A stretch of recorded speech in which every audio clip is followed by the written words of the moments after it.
কাগজে কলমে কোটি টাকা, বাস্তবে ফাঁকা। জলপাইগুড়ির গয়েরকাটায় জল জীবন মিশন প্রকল্পে সুফল থেকে বঞ্চিত বাসিন্দারা। 2024 সালে প্রকল্প শেষ হওয়ার কথা ছিল। এটা 2026-এর জুন, এখনো প্রকল্প শেষ হয়নি। গয়েরকাটার মানুষের ভাগ্যে এখনো জোটেনি পরিশ্রুত খাবার জল। পাইপ বসেছে বহুদিন আগে, প্রায় 2 বছর হয়ে গেল। জলের কোনো ব্যবস্থা নেই। বাড়ি বাড়ি জল যাচ্ছে না? না, জল যাচ্ছে না।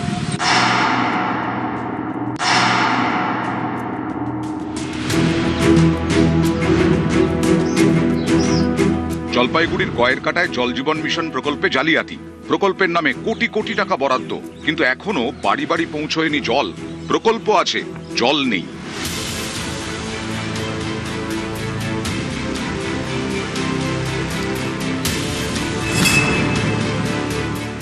তীব্র গরম, বুক ফাটা তেষ্টা, কিন্তু জল নেই।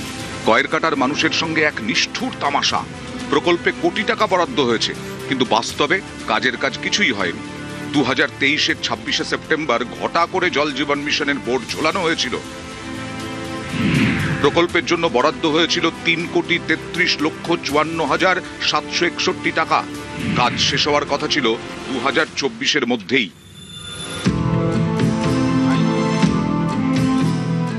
2024 পেরিয়ে 2026, সময় গেছে। জল পায়নি গ্রামের মানুষ। মাটিতে পড়ে পাইপের স্তূপ, শুধু রং লেগেছে পাম্প হাউসে। কোথাও কোথাও পাইপে জল আছে, কিন্তু বাড়িতে পৌঁছয়নি। গয়েরকাটায় শুধুই হাহাকার।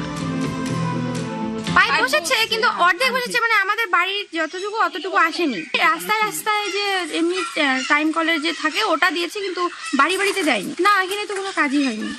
না, পাচ্ছি না। কাজ হয়েছে এদিকে? হ্যাঁ, কাজ হয়েছে, পাইপের কাজ হয়েছে, কিন্তু জলের সাপ্লাই এখনো হয়নি। বছর দেড়েক তো হবেই। সরকারি ভাবে কোনো জলের ব্যবস্থা এখানে নাই আমাদের পাড়াতে।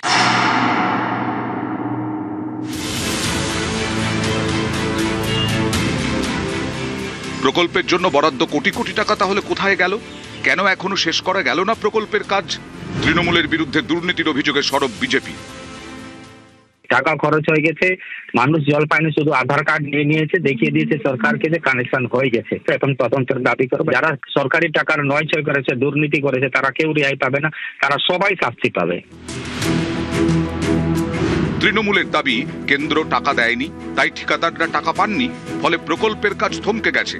অন্যদিকে বিজেপির দাবি, তৃণমূলের দুর্নীতির জন্যই প্রকল্পের সুবিধে থেকে বঞ্চিত হয়েছেন সাধারণ মানুষ। রাজনীতির টানাপোড়েন নয়, জল চায় গয়েরকাটা। বানারহাট থেকে রকি চৌধুরী, নিউজ 18 বাংলা।